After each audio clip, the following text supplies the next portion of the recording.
Hello and welcome to the Just Mates podcast, where we aim to destigmatise men not speaking up about mental health. Remember to follow our social pages on Facebook, Instagram and Twitter at Just Mates Pod. You can listen to and subscribe to our podcast on YouTube, Spotify, Anchor and Apple Podcast. All links are provided in the description. In today's episode, we discuss dissociation. Why dissociation, Sam? Because we touched on it very briefly over the past couple of weeks, but not in too much detail. And I think when people hear, I'll probably say this wrong, dissociation, they kind of don't understand what it means. And there's loads of different types of disorders connected to that, and the main ones really, which from my experience of what I know, are depersonalization and derealisation. I think many people experience a state of dissociation at some point during their life, but maybe they're not aware of it. Or I know when I've been in a state, been in that state before, I wasn't necessarily, I was aware, you know what I mean? I wasn't aware that I was being in that state. So yeah, and it takes a long time. That's also related to the fact that it could be short term or long term. So when it's short term, you probably wouldn't relate it to dissociation because it's not happened for long enough, but it is a form of it. Mm-hmm. Whereas obviously long term, then you start to delve into what your mind state is, and then you realize what it is. I used to have it a little bit, well, quite a bit as a kid, and it would maybe last like a whole day or a week or something, but I didn't really think too much of it until, what was it, I think it was like at some point during sixth form, so that would be in like 2012, 2013, I experienced it quite heavily, and there was no reason for it whatsoever that I could really think about, and it lasted for a good couple of months. And if you were talking to me at that time, I remember having a phone call with one of my friends, or was it a family member, and I said it wouldn't really matter. Like, I literally don't feel anything at the moment. If you'd have punched me in the face, or I got hit by a car, or if you said anything abusive, I just wouldn't feel it. Yeah, it's that sense of detachment. Yeah, and I think that's where the word is coined from in the first place, because you don't really. It's like you're seeing yourself in third person. It's really hard to explain for people that haven't. Yeah, I think to make it easier as well. So by dissociate, I think what we are determining the meaning of that is like the disconnection from yourself and everything around you. So you feel like you're not a part of yourself. So just to put it simpler for people that might not understand or haven't experienced it, is like you said, it's seeing everything but not from your own eyes. Yeah, from somebody else's eyes. I don't know. It's so hard to explain. But it's I know for me, it's one of the ways that the mind kind of protects itself from too much stress or something like a traumatic event. So I had it quite a bit as a kid, and then I kind of picked up on it sort of at times that I was. It's really weird though, Naf, because I don't think I've really told anybody this before, but like if I'm incredibly stressed, or I go in, like when I used to go into an exam hall or something, I would kind of disassociate. So before an exam, everybody would be like really anxious, really hyped, and I'd just be there like brain dead. Yeah. And it's the brain trying to kind of protect itself. Either relatively short term, so hours or days, or much longer, weeks and months. But I can tell you, when you experience it for weeks and months, it feels like it's really never ending, and it's really scary. But obviously, you're living proof of like having overcome it, and you may still feel it time to time. But I think now you can relate it to dissociation, so you know what you're feeling now. Yeah. Whereas before, you weren't aware that this is what you were going through. Yeah, it's really scary because at the time I kind of thought it was just me when I was a kid. I just thought, oh, this is just me. Like, this is just obviously something linked to depression, which it can be, obviously, strongly linked. But I kind of felt like, well, this is me. This is how I deal with things. And it was only until a point where, I don't know, like just after I finished uni and I had that time where I was really struggling, that it lasted for like 6 months, and it kind of felt like my body was just, I was a puppet. It was really hard to explain. And yeah, like I said, like nothing really affected me. I just kind of had this overwhelming sensation of just feeling low and detached. Memory amnesia was just something I thought I had Alzheimer's, like early onset Alzheimer's or something that was wrong with me. It was really weird. Yeah. It's also like, I think you'll probably agree with this. When you do feel that way, you're now living a different person's life because you're not yourself. So you tend to become somebody else and you forget everything that you've been through. So everything that's happening to you as of present becomes the new you. Yeah, that makes sense.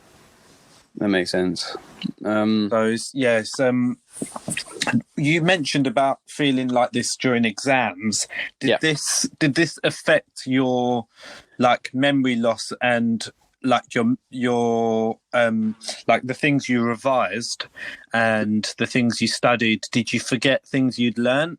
Yeah, I did. That's why I hate exams. Why I'm quite good at coursework and actually doing hands-on work, because I can give myself time and I know how my mind works. And if I was going, I mean, I didn't do bad in exams. No. You know, like when I went into it and the adrenaline kicked in, my memory kind of kicked back into shape a little bit. But no, definitely, I've definitely forgot things that I should have probably put on the paper just because of being in that state.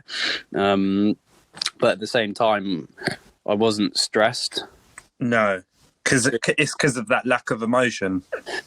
Yeah, pretty much. And it is really scary when you read it. Like it's not really scary if you experience it for like an hour or something. So to give you a little bit of insight, I had it like last week for like a good couple of hours. Yeah.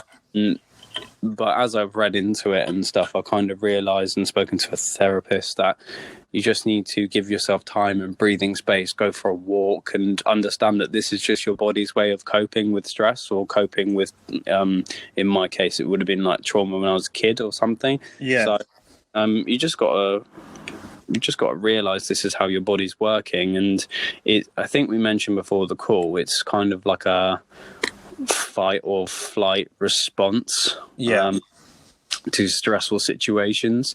And when you look at it from that point of view, I think it's your body freezing. I could be entirely wrong, but and it's especially difficult for kids because they haven't developed the emotions or the and the understanding, really. I think as you grow up, you then realise that all of these things you're going through, there's not a cure, there's a diagnosis for it. So once you start to realise what it is you're going through, you can address it. And I think this happens with all kinds of mental disorders. You go through something, but until you're aware of what it is you're going through, you're going to be dissociated because you just don't know what's going on. Yeah. It's like a constant phase of daydreaming. Yeah, and the scariest thing about you are right, because it does feel like you are in a dream, like nothing feels real. Like someone will call your name and you'll just disregard it because you're not feeling like you are that person. Yeah, and it's really weird because it is. I know mine was heavily linked to like PTSD and depression, but like I kind of I don't know. It's like I had to kind of pinch myself a little bit to wake a bit up. And like, obviously, as a kid, when I was in that state, like self-harm was one of those things as well. And it kind of, when you see like self-harm from like a outside perspective, you kind of think, oh, people are doing that for like attention. And it's like, it's not really. It's kind of, you kind of just want to feel something. I think that heavily ties in to dissociation, self-harm, because what you're doing to yourself, you don't feel like you're doing it to yourself. You feel like you're from an outside perspective doing it to you. Yeah, well, you're trying to snap yourself back into reality. Yeah. So that's trying to, I guess, do the opposite of dissociation when you're self-harming. Yeah, that's what I did anyway. Well, thankfully, I didn't do it too much. Yeah, I think that's something we'll probably end up discussing in another podcast completely. But I mean, it's a horrible thing to go through, and I haven't personally, but I know many people that have and spoken to about it, and yes, it's very traumatic. Yeah, it's hard to say all of those, because I've heard people say, "Oh, you're just doing that for attention and stuff." But like, if people are, it's not. I sound like a dick for saying this, but if you purposely cut yourself just for people to see, then like that sort of thing. I mean, I did things like hitting myself and cutting myself, but like, I always used to hide my cuts. Yeah. So if you're like flaunting them and everything, then that's maybe. I don't know. Do you know what I'm trying to say? I think it's a bit like, or maybe, but sometimes it is an obvious cry for attention, and they want someone to address it so that they can, instead of bottling things in, they don't want to speak about it themselves, but if they're asked to talk about it, they will. Yeah, it is a cry for help. I remember seeing this girl, was it in school? She had like cuts all down her legs and her arms, and no one was talking to her, and I kind of felt like I feel guilty for not talking to her now, because it probably was a cry for help. And I think in that state, they want you to talk to them, but they don't want to do the talking first. Yeah. So sometimes, even if it is attention seeking, they're attention seeking for a reason. They're not doing it just to feel popular. Yeah. But I mean, all cases are different. Everything's circumstantial. Yeah. Well, definitely mine was. I didn't want to. Maybe that's just being part of being a male. Other times, you don't want to, show people that you've cut yourself. Well, you don't often hear about it from men, though, do you? No. And I didn't do it like, I didn't slash things and, rip open my arms or anything like that. I just things to kind of be like, feel something. It's just, it's really sinister and hard to think about. But I think you can probably maybe say it's like, when you go on a roller coaster and you're on the front seat, that rush that you get while you're going through the roller coaster and you're on it, you want that kind of feeling, because when that's happening, you're not thinking about anything else, are you? You're dissociating yourself from the world and just living through that current phase. Yeah. And linking to self-harm, I guess that is what people who go through it are doing. But let's be let's assure people that isn't the way out. No, it isn't at all. And having been through it yourself, like Sam, like there's so many other ways you can overcome things. Yeah, I find with me, like if I'm in a dissociative state, like one of the best things that can work for me, aside from exercise, is actually talking to people. Yeah. Kind of brings you. It kind of grounds you a little bit. I think it makes it more real, doesn't it? Yeah. And then you start to, like, the first stage is accepting your own problems and what you're going through. And until you talk about it, it's not real. Yeah. Just like when a death happens, say if you're alone, you might be thinking about it all the time, but until somebody else asks you about it, you don't really engage yourself in what's happening. Yeah. Yeah. But then once it's spoken about, you're like, oh shit, this is happening. This is real. And I think this is hard to put into words, but it's kind of this. I mean, I went traveling in Asia, and I had like a dissociative kind of episode for like a day or two, and we climbed this beautiful mountain just outside of a jungle. I can't remember where it was. It was in I think it was either Thailand or Malaysia, but it was beautiful, and everybody was admiring that. Like, you know, the when you get to the top of the mountain, it's like it's not really a mountain. It was just a massive hill with an amazing view. I'll put it that way. Yeah. And everybody got to the top, and they were like elated, and it really felt good, and everyone was like, some people were like sobbing, and it was just, and I was just there, like, I literally couldn't care. Really? Yeah, it's hard to explain, and then you kind of kicking yourself thinking, why don't I care? Like, like, this is the coolest place to probably be at the moment, like, in your life, seeing like all this beautiful scenery and like around these amazing people, and you're just like, I literally couldn't care. I might as well be in Tesco in, you know, Guildford, you know. Yeah, no, I get that. I think in a sense I can relate to that as well. Like, I think I never used to talk about things, and I think I had a lack of emotion.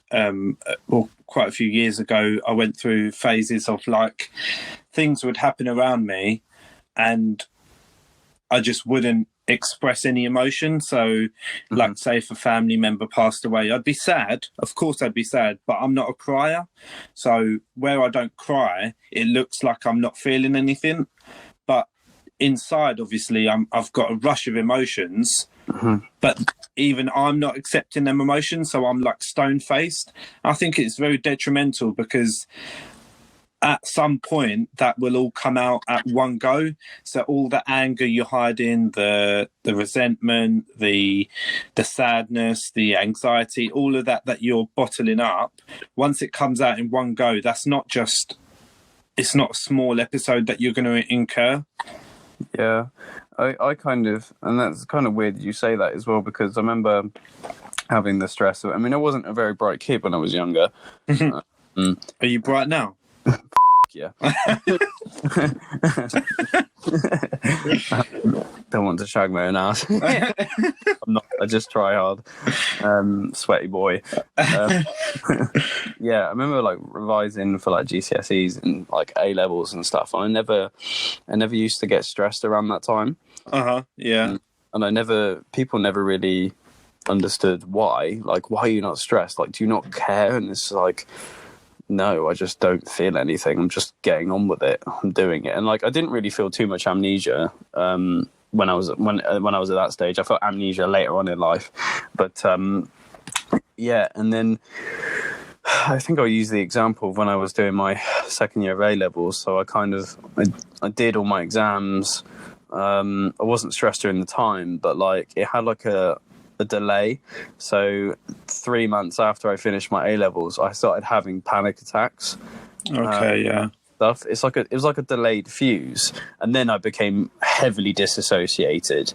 So I don't know if anybody's experienced that, but like from what you're saying, it's kind of like that. So like a delayed reaction to things. And I know like when I was at uni, like my granddad, thankfully he's fine now, but he had like cancer. And he's essentially like my acting father. So that's like saying, you know, your father's got cancer sort of thing, you know? Yeah. I didn't really feel anything at the time. Someone said it, and it might have just been denial, but I didn't feel anything. I think it definitely is denial, yeah. Yeah, and there's been other things when like I had like my dog passed away and I was in, you know, I didn't really feel anything. It was kind of like I was in shell shock, and then I reacted a couple of months later with things, and that whole time I just felt really disassociated. And the weird thing is, like, when you look back retrospectively, like when you're in that state of mind for being disassociated, when you look back to that period of being dissociated, you kind of find it hard to remember things that have actually happened. Yeah, you're completely right, because at that moment in time you've already detached yourself, so now there's nothing to kind of remember. Yeah, and that to me screams that your mind is just trying to protect itself. I think as well I can relate to that. Like years ago when my nan passed away, I was close to her, and obviously I loved her to bits. But at that point in time, I think I was quite young. Not young, but I was like 15 or so, and 16. And I was obviously very sad, but everyone around me was like emotional, sad, crying. And even at a young age, I didn't really cry much over it. Yeah. Like I obviously felt a certain type of way, but then I actually remember when I hit 18, 19, I used to have flashbacks to that moment. And obviously I can remember the exact day that she passed away and what I was doing and what happened around me. But in that moment of time, when I was that kid, I didn't really register anything. And then years on is when I actually registered what had happened. Yeah. And I guess it took me 2-3 years to actually feel that emotion. And I think that's something that a lot of people probably go through, that they go through breakups or family deaths or just like maybe work issues, and they don't really think about it until years on, and they think, shit, I've wasted that time feeling so detached that I didn't even like address the situation. Yeah. Do you know what I mean? It's horrible, because I think it also comes with maturity, because in that phase you become immature and you're like, well, I don't give a shit kind of thing. Yeah, well, if you're I can heavily relate to this as well, mate, because I think I said this before, but when you're a kid, you don't really understand and you can't develop those type of emotions. Like you're not really equipped with it because your mind and brain, your understanding of the environment, everything is still in development. Yeah. So as a kid, you don't know how to deal with things. So the mind kind of shuts off and becomes in like a dissociative state. And without getting too personal and looking into things now, but when over the past couple of weeks, when I've revisited certain things that have happened to me, from what my counsellor has said before, and like you need to protect yourself, because I looked at a couple of things that were quite heavily traumatic, and I noticed that my mind would kind of shut off and I couldn't remember things. Yeah. So it is called triggers. And you got to know, I think you said this before in a previous podcast, you kind of need to know what your triggers are. It's always about that. You need to know what's causing things. Yeah. And that for me is really helpful, but you've just got to kind of approach it in such a way which doesn't allow you to, I mean, if it's thoughts that you're approaching, which doesn't allow you to get into that state, because once you're in it, it's quite difficult to get out of. So yeah, it's like being in that hole, isn't it? And then the deeper you get, the harder it is to get out. Yeah, it is really difficult. And like when you're in that state, it kind of feels like you're observing yourself. Your emotions aren't your own. You kind of feels like you're floating or watching a film of yourself. It's really odd. And I'm not. It's like a default setting, isn't it? Like something happens, I'm not accepting it. I'm jumping away from the situation. I'll deal with it later. Yeah, but can you imagine like if you had like a tyrant father or something, or mother or something like that kind of was really aggressive and was like an alcoholic and beat you, if you were in that state, like as a kid, how else are you going to cope? Your mind, of course, it's going to shut down. Yeah. And then you do feel like a later onset of emotions once you come to grips, once you're like fully developed and you try and make sense of what happened. But as a kid, you can kind of see how that happens. Or if you're like a soldier or something, and here's a weird little thing. You think like soldiers going into battle and stuff, the majority of PTSD comes from things that or like trauma comes from things that have happened to them. So maybe they kind of shot or something, but don't get me wrong, that will happen, but the majority of cases of PTSD are caused by things that people have done. So the act of you doing something, they're using it if you're in the army, like shooting someone can cause PTSD. Yeah. Like you doing that act, and then obviously that follows on with dissociation. Rather than the consequence of the act, it's the actual motion of doing something. Yeah. So I think that's something that needs to be spoken about and looked into is it's not just the receiving end of things, which obviously can cause dissociative and other mental health disorders, but it's actually the act of you doing something can be a can cause consequences. Yeah. So, or even thinking about it, because we often bully ourselves, or not bully ourselves. We often like beat ourselves up if we have a horrible thought. Like, say, for example, you say, "Oh, I wish he'd just die," or "I wish he'd just go away," or "I wish I'd never speak to this person again."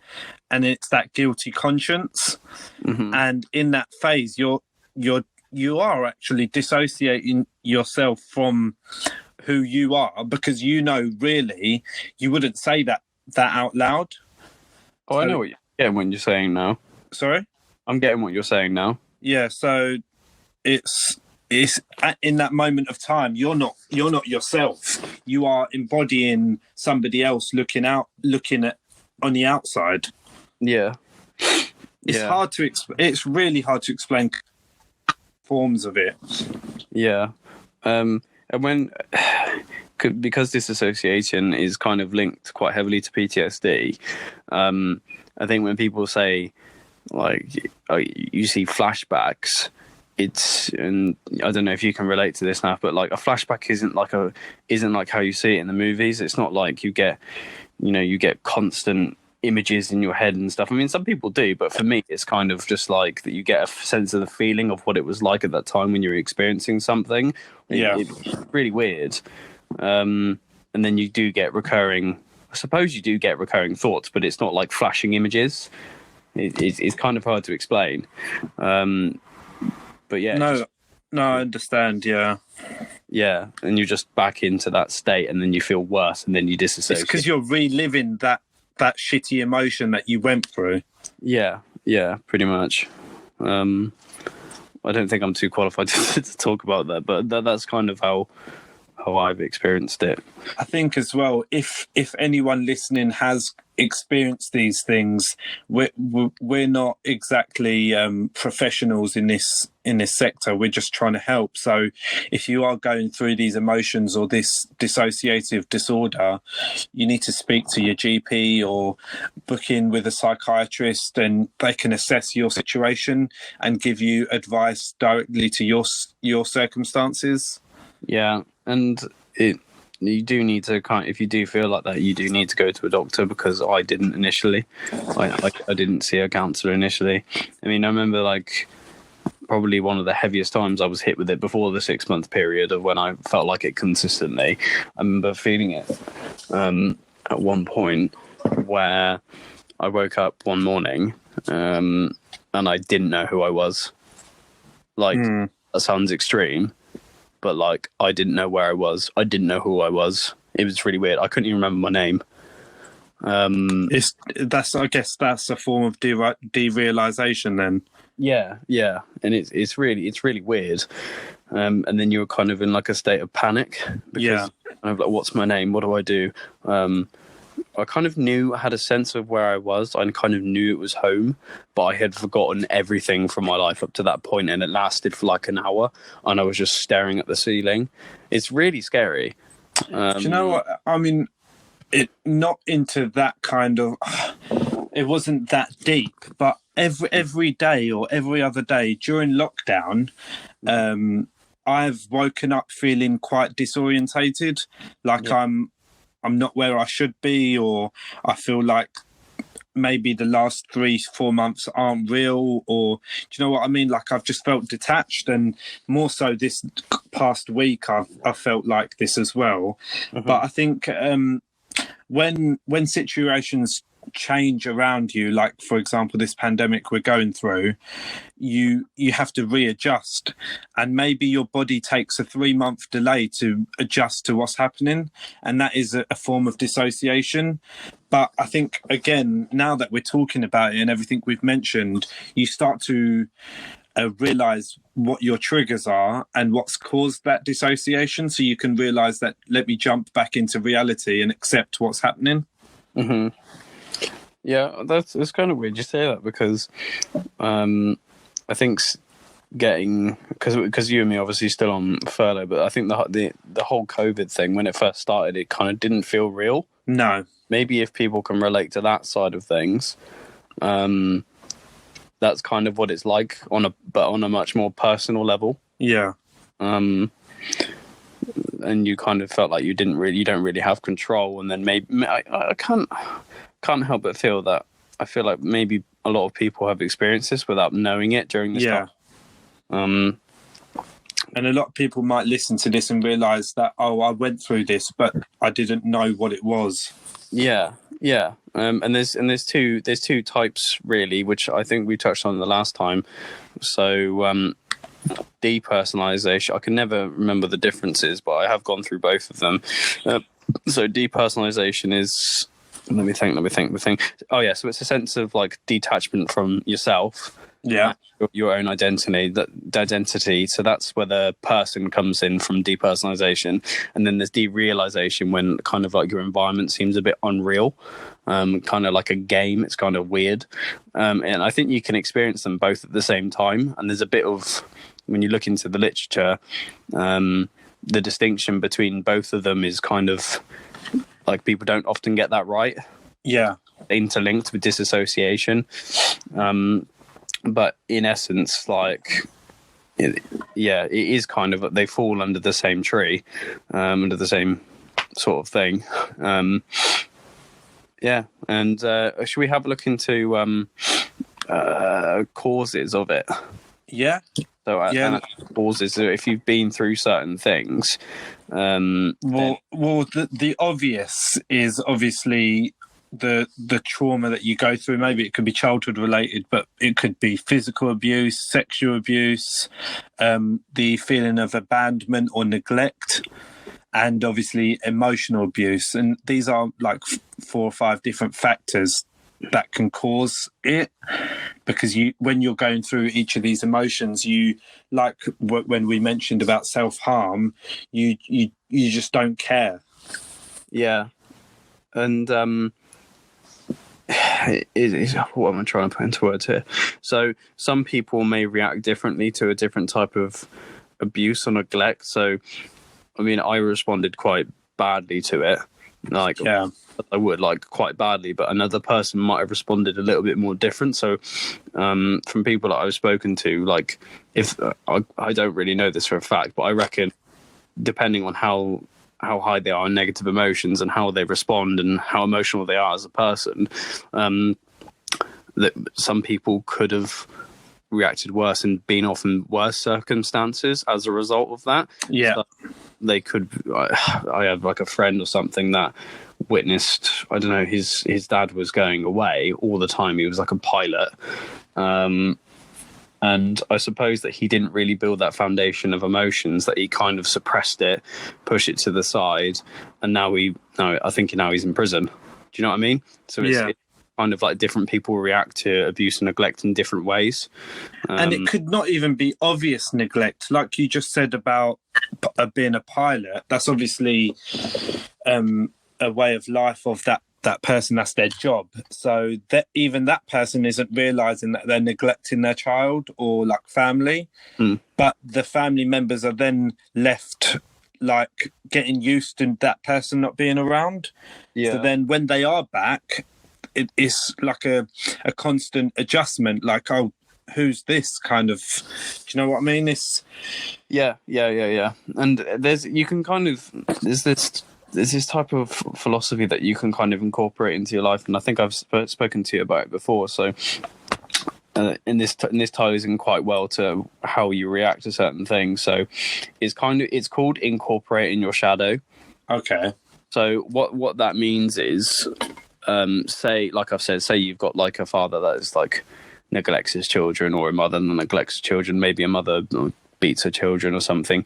If you had an aggressive father, maybe you'd have a tendency to be like, in later in life, like, I'm never going to be like my father.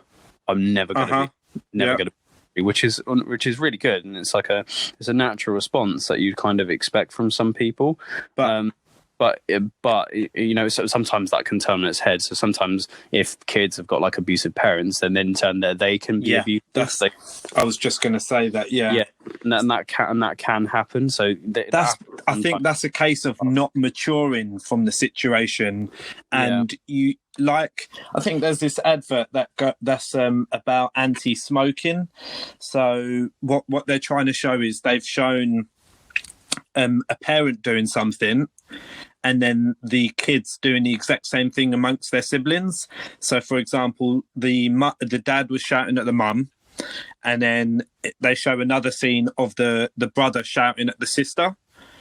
And then another scene was the mum picked up a cigarette and started smoking. And then when the mum's head was turned, when a little girl was in the park, she picked up a cigarette and started smoking. You start to embody the people you're around.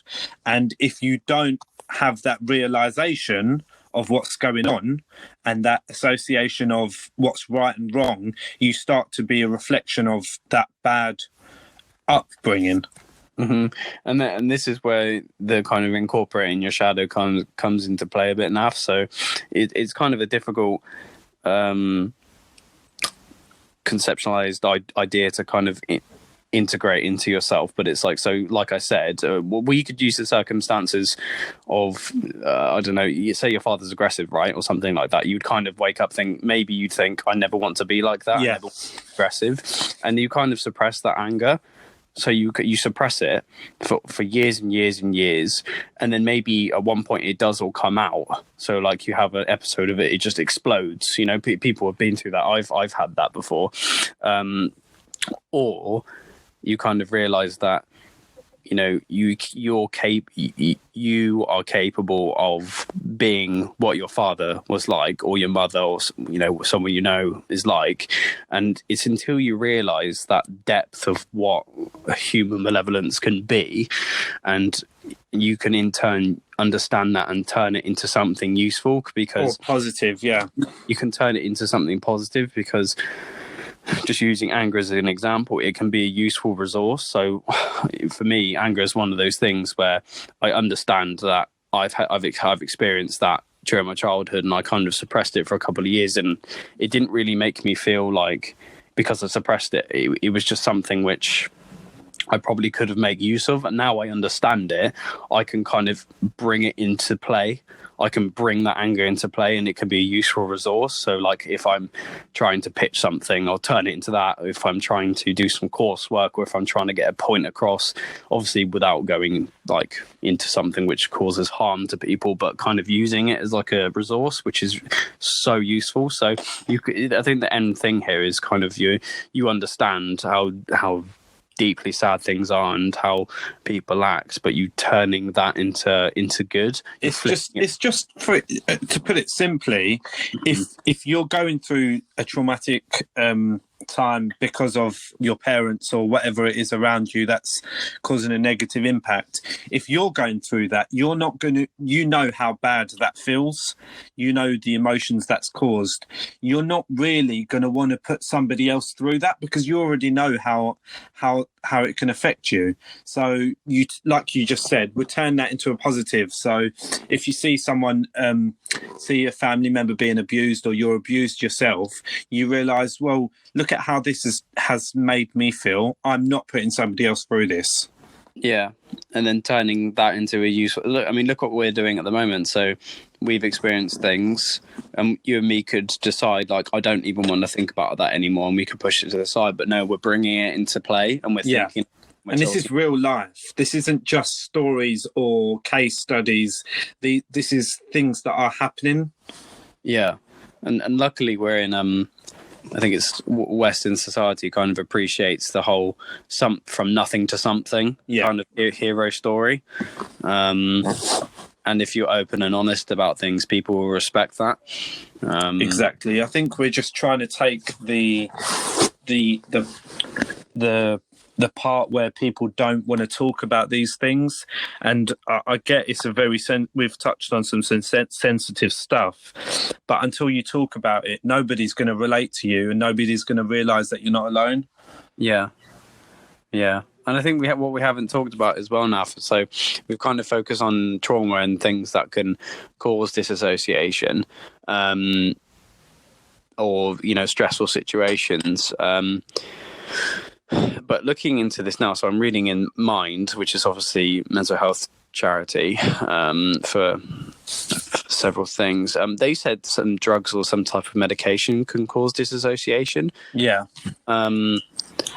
So maybe if you're getting prescription medication, or if you are taking recreational drugs, really look into the side effects of things, because I know some friends at university that have taken some substances, and they'd be in a state where they've been either depressed or really disassociated for days or months because of that experience. So really understand what you are putting in your body and look after yourself. Yeah, definitely. And I think leading from that, sorry to go off, but for self-care and caring about what you're going through, I think there's a couple of things, again, on Mind that tell you what you can do, like if you're experiencing these things. And one of the things I wish I did was write like a journal or a diary. And I think you did this, didn't you, Sam? You wrote some things about things you were going through, and it just that sense of memory loss that you might feel if you write things, you can bring yourself back to what you were going through and overcome it. Because then you're not dissociating yourself from the situation. You're realizing, well, I've been through this, so and so happened, and now look at where I am. I'm in a much better position.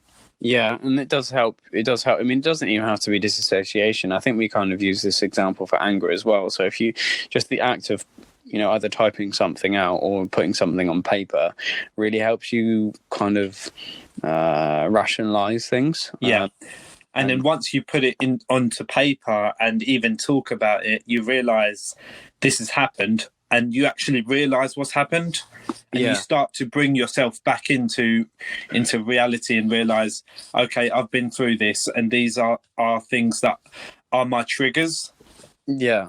And it will help you understand if you put it on paper, and then if you do look at like a certain word, maybe that will cause a trigger, and then that kind of may help you understand what those triggers are. Does that make sense?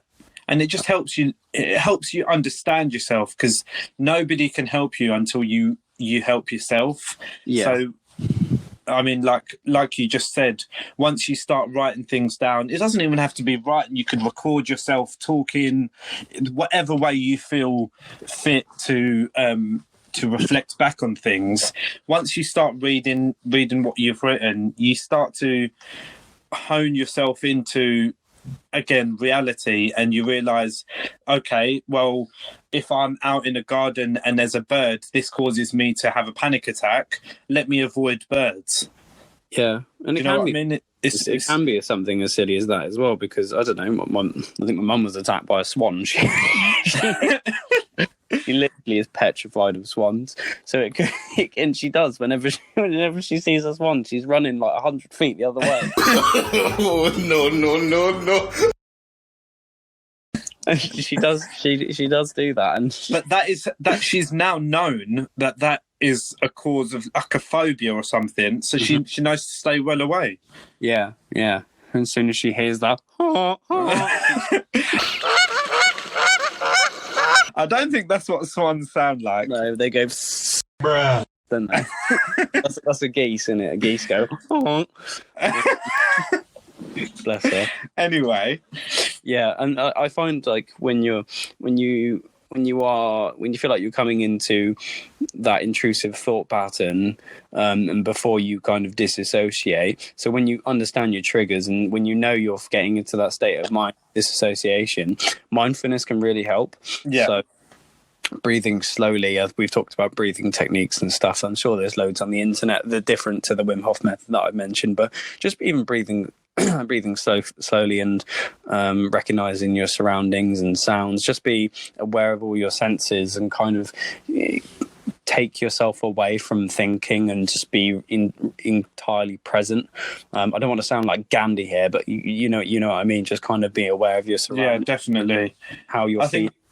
That, again, just leading on to that's one of the things we just forget. Like, breathing is so natural, and like you do it without thinking, and then if you do start thinking about it, you ground yourself, don't you? Yeah, and it really does work. It really does work. Especially the Wim Hof method. If you're feeling crap, do that. Yeah. It really does help. But there are loads of other techniques and stuff which I haven't looked into at all. But even just normal breathing. Follow your breath through your. Is it in through your mouth and out through your nose? Or I think that one of the biggest, I guess you could say, ways to look after yourself is just talking. And even, I said it before, but everything we've talked about throughout this, it's made me now realise what I went through as well. Mm-hmm. And even just literally just self-reflection and talking to others, it will just help you overcome your situation. Yeah, and never blame yourself for things. No.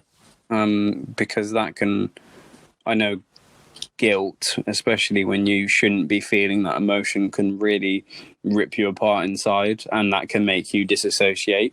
And it's like that whole thing with, well, like I said, with soldiers going into battle with PTSD, and they either shoot someone, it's the act of them doing something which can cause PTSD. And if you are in a position to think that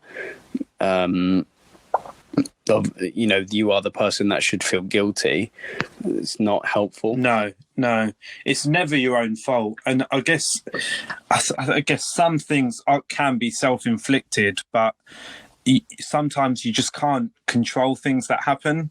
Yeah. And until you talk about it, you won't realise that. So please speak up, reach out to any one of us or your friends and family, and if you've experienced anything we've spoken about, just look after yourself.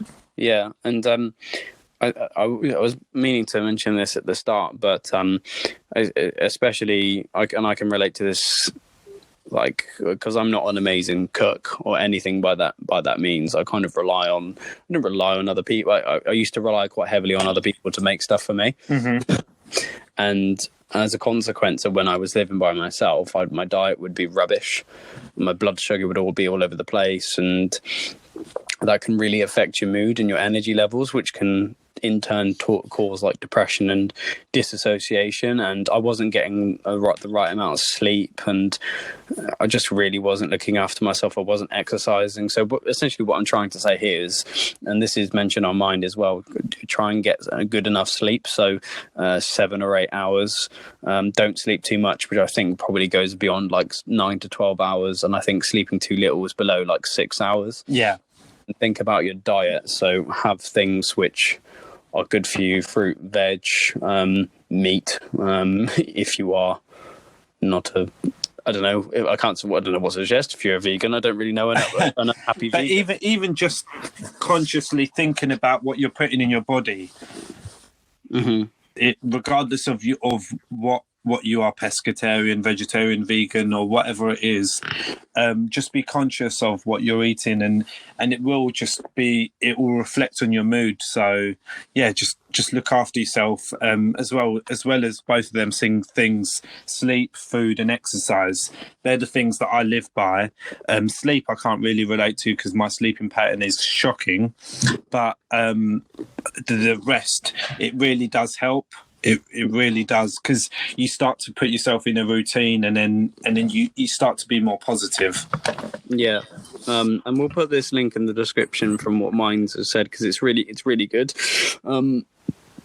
So yeah, there's getting enough sleep and exercising, and there's also other treatments as well. So like you've said, Naf, there's talking therapies, which I found were really helpful. So counselling or psychotherapy, both of which I've had experience of doing, can really help you understand and manage your emotions and that sort of thing, and come out of that dissociative state. Yeah, I think the biggest, once you do talk to somebody else, you then come to realise that I'm not the only person that's been through this, because I can guarantee you, anyone listening, if you have experienced this or experienced anything we've talked about, there are hundreds and thousands of other people that have been through the exact same thing. Yeah, and it's and like we said, like, this isn't one of the things which is talked about a lot.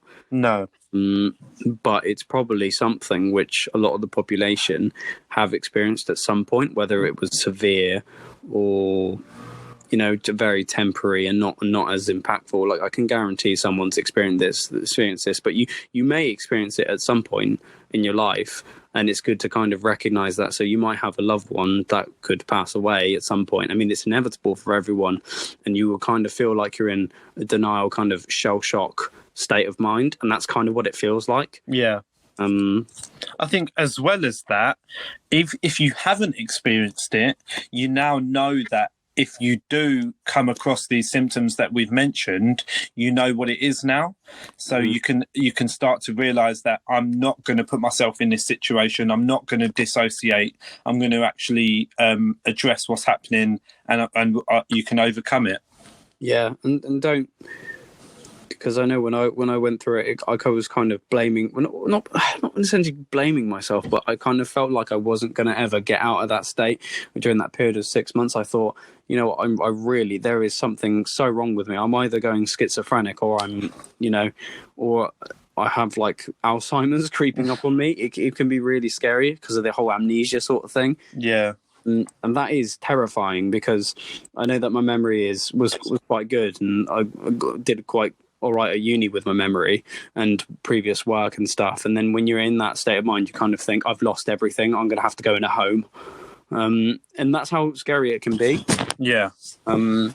So kind of just recognize that this is your body's way of coping with things. Really look after yourself. And this is something that I really wish I did. If I took some time off from work, that can help, and your employer can be sympathetic to how you're feeling. Because if you are feeling dissociative, or your memory is going to go, that's going to affect your performance at work. And don't feel guilty about that at all. Speak to your employer, explain to them what it is, and I'm sure they'll let you have like a couple of days or a week off, and that could make all the difference. Yeah, and the more you let it go on, the worse you'll feel. So the quicker you address it, the better you'll feel, and you can get back into your normal life. Yeah, and you don't want to keep piling stress up on yourself as well, because that can prolong the effects. No, because you're no good to anyone if you're more damaged.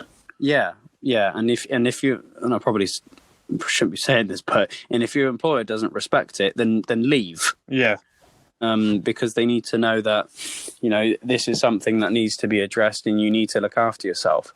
And if they don't understand that, or you might even feel that the employer could be taking the mick out of you for things. I know I've been in that experience with other people that I've worked with. My memory was slipping a little bit, and they kind of pictured me as like an idiot. Yeah, and that made it so much worse, because I didn't understand what I was going through until after I came out of that bubble. Yeah. And then I realised I'm not an idiot. I'm not. Yeah, I think as well as that, work could probably be even a cause of dissociation, which we didn't even touch on. But it's not necessarily a home situation. It could be a social environment that's causing you to feel this way. Yeah, and I know when before I do presentations, luckily I'm much better at it now, and I'm recognizing things, and I'm good at talking to people, and I'm good at my job when I do it. But before I did presentations or stressful things or pitches, I would get into that state. But just kind of recognizing it and then appreciating it and coming to grips with it can be really helpful. It can be an asset. So if you do disassociate yourself, you're kind of thinking, good, I'm not stressed. I don't feel stressed. Yeah, you can use it in your favor once you start to realize what you're going through. Yeah, and that's another way to put it. It really is, because you look at, maybe if you're going to an exam or something, or a test, or I don't know, a pitch, you look around and everybody else is like really nervous and stressing and stuff, but you're just there calm, it's cool, it's fine, This way my body's reacting, and I'm going to use it to my advantage. And exactly. And after or not, when you get into that stressful situation, it's absolutely nowhere near as bad as you thought it was going to be. So yeah. You, like I said, turn it on its head and use it as a resource. But obviously, see a therapist or talk it out and try and alleviate those symptoms from being everlasting or prolonged. Sorry. And that goes with any kind of disorder or any kind of emotion. If you're feeling a certain type of way that you feel like is out of character, talk to someone. Mm-hmm. And there's other thing you can get. I've never heard of this before. Eye movement I can't even say it. I'm so tired. Eye movement. So it's called EMDR. So eye movement desensitization and reprocessing. To help you process traumatic memories, which in turn can support dissociative disorders. So there's that, and there's also medication. For things for like antidepressants and antipsychotics and mood stabilizers and that sort of thing. So there is a lot of things available, and you need to kind of know that. And when you look into the link, there are different methods you can go about things. So however you want to go about it, some methods might work for you, some methods might not. Just trial and error and look after yourself. Yeah, until you try it, you won't know. So yeah, exactly. So I guess we'll leave it there. I mean, I think we've touched on everything we can. Yeah. On this topic, but if you are going through one of these things that we've talked about, please reach out to someone, talk to us. I know we've said it many times, but we are here if you need us. We're only a DM away. You can find us on our socials at JustMatesPod. Tweet us using the hashtag JustMatesPod. If you want us to discuss any certain topics, please let us know, and I guess Sam and I can discuss them. Yeah, and there's a lot of reading material on absolutely everything to do with mental health. What I was going to say is, especially for things like dissociation and depression, and it's good if you actually look up scientific journals or blogs or YouTube videos, and it really does help. It makes you feel like you're not alone. This is what we try and do for you guys. So really try and understand things, and if not for yourself, but for other people. To make sense of it and raise awareness, and if you could share our page and our message, that will really help, because our view count is just going down a little bit. I think we need that engagement back up. But thanks everyone for your continued support, our loyal listeners. It does mean a lot. But we're doing this for you guys. It's not for us. We want people to relate to the issues we talk to, so they can kind of address the things they're going through. Yeah. So I mean, that's all we can ask, really. Yeah. Cool. All right. Well, this has been Just Mates Pod. I've been Nafees. I've been Sam. And I'll see you later. See you later. Bye. Bye, traveler. Bye.